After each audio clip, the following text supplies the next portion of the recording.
생강은 우리 건강에 아주 좋은 천연 항생제로 알려져 있어요.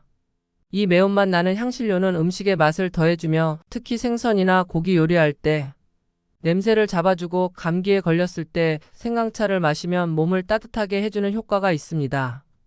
심지어 공자도 건강을 위해 생강을 자주 드셨다고 해요. 그런데 생강이 모든 음식과 잘 어울리는 것은 아닙니다.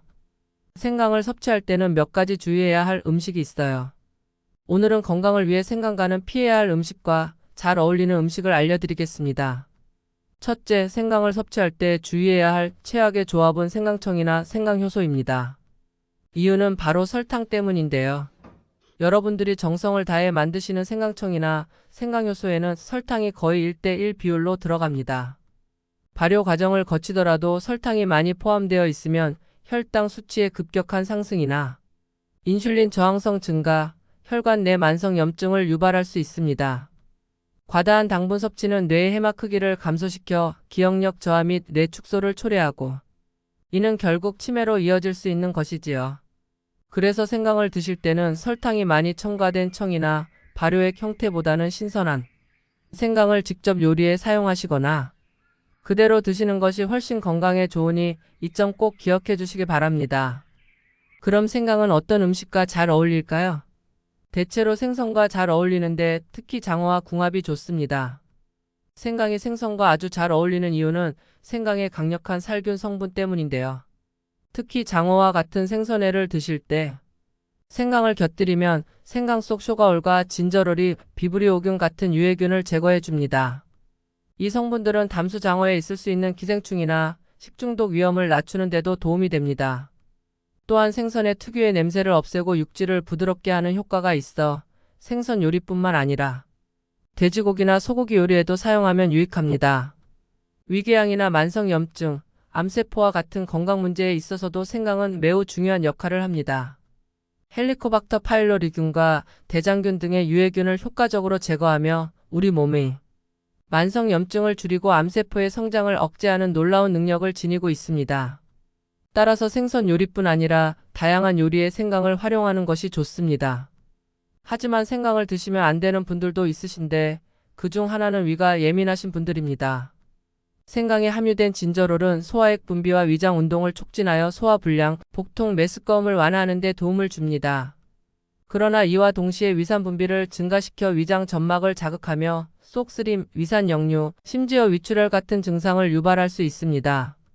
이는 특히 위궤양이나 위염 등 위장 질환이 있는 분들에게 해당됩니다. 따라서 위가 민감하신 분들은 생강을 단독으로 많이 섭취하기보다는 요리나 음식에 조금씩 넣어서 드시는 것이 좋습니다. 우리 몸의 체온이 1도만 낮아져도 기초 대사량이 약 12%나 줄어들어 쉽게 체중이 늘어나는 체질이 될 수 있다는 사실 알고 계셨나요? 기초 대사량은 우리 몸이 쉬고 있을 때도 필요한 최소한의 에너지 양을 말합니다. 체온이 떨어지면 이 최소 에너지 소비량도 줄어들어 더 적은 에너지를 사용하게 되므로 체중이 늘어날 위험이 커집니다. 또한 체온이 1도만 낮아져도 면역력은 약 30%나 감소합니다. 면역력은 바이러스나 세균 같은 외부의 유해한 요소로부터 우리 몸을 지키는 중요한 방어 기능입니다. 체온이 낮아지면 이러한 면역세포의 활동이 줄어들어 감기와 같은 여러 질병에 더 쉽게 노출될 수 있습니다. 그렇기 때문에 추운 날씨에는 체온을 올려주는 음식을 적절히 섭취하는 것이 건강을 지키는 데 중요한데요. 이런 면에서 생강은 아주 좋은 선택인 것이지요. 생강을 지속적으로 드시면 백혈구 수를 늘리고 면역력을 강화할 수 있습니다. 여기서 생강과 아주 잘 어울리는 최상의 궁합으로 대추를 추천드립니다. 생강을 단독으로 많이 섭취하면 위에 자극을 줄 수 있기 때문에 대추와 생강을 함께 드시는 것이 좋으며 이 조합은 생강의 매운맛과 자극을 완화시키면서 더 큰 건강 효과를 주는 것이지요. 대추에 들어있는 비타민C는 체내의 활성산소를 제거하고 노화 방지에도 효과적입니다. 그래서 생강과 대추를 함께 차로 끓여 생강 대추차를 꾸준히 즐겨보세요. 세 번째로 생강과 결합하면 좋지 않은 분들은 바로 항응고제, 예를 들어 아스피린 같은 고혈압약을 복용하는 분들입니다. 생강은 심장 건강에 도움을 주고 심장의 펌프질을 강화하고 맥박을 조절하여 혈압을 낮추는 데 도움을 주는 식재료입니다. 생강은 혈액이 굳어지는 것을 방지하여 혈액을 원활하게 유지시켜주며 이는 뇌출혈이나 심근경색, 고혈압과 같은 혈전 생성을 예방하는 데도 도움을 주는데요. 하지만 문제는 생강이 이렇게 항응고 작용을 하므로 항응고제와 함께 섭취할 경우 혈액이 지나치게 묽어져 내부 출혈이 멈추지 않는 문제를 일으킬 수 있다는 것입니다. 그러면 고혈압 약을 드시는 분들이라면 생강을 전혀 드시면 안 되는 걸까요? 그건 아닙니다. 생강을 다른 음식과 함께 요리해서 드시면서 하루 섭취량을 1g 이하로 드시면 됩니다. 생강을 단독으로 많이 섭취할 경우는 문제가 되니 꼭 주의하시기 바랍니다. 여기서 생강과 가장 잘 어울리는 세 번째로 추천하는 음식은 레몬입니다. 생강의 항암 및 항염 효과는 레몬과 결합하면 더욱 강력한 시너지를 발휘하는데요. 레몬의 다양한 구연산과 비타민C는 감기 예방 및 면역력 강화에 도움을 주며 항바이러스 및 항염 작용으로 호흡기 감염, 인후통, 두통의 염증을 완화하고 진통 효과까지 제공합니다. 특히 레몬 껍질에는 폴리페놀과 같은 강력한 항산화 성분이 많이 함유되어 혈관의 산화를 방지하고 혈액을 정화하는 데 도움이 됩니다. 나이가 들면 발생하는 복부 지방과 체중 증가에 대한 대책으로도 매우 효과적이니 레몬과 생강을 결합한 따뜻한 차를 꼭 챙겨 드시길 바랍니다. 여기서 드리는 꿀팁 하나는 레몬 생강차에 꿀을 한 숟가락 넣어 드시면 더욱 좋다는 것인데요. 생강의 유익한 성분과 레몬의 비타민 그리고 꿀에 함유된 미네랄과 필수 아미노산이 결합하면 최상의 영양 보조식이 됩니다. 꿀에 포함된 프로폴리스는 면역력을 강화시켜 질병과의 싸움에서 우리 몸을 도와주고 꿀은 과당과 포도당으로 구성되어 있어 체내에서 신속하게 흡수되어 에너지로 변환된답니다. 네 번째로 생강과 어울리지 않는 최악의 음식 궁합은 매우 짠 음식입니다. 생강은 몸을 따뜻하고 건조하게 하는 특성이 있어 체온을 유지하고 습기를 제거하며 혈액순환을 촉진합니다. 그러나 아주 짠 음식은 몸에 열을 유발하고 습기를 높이는 경향이 있어 체내 수분 불균형, 고혈압 및 부종과 같은 문제를 일으킬 수 있습니다.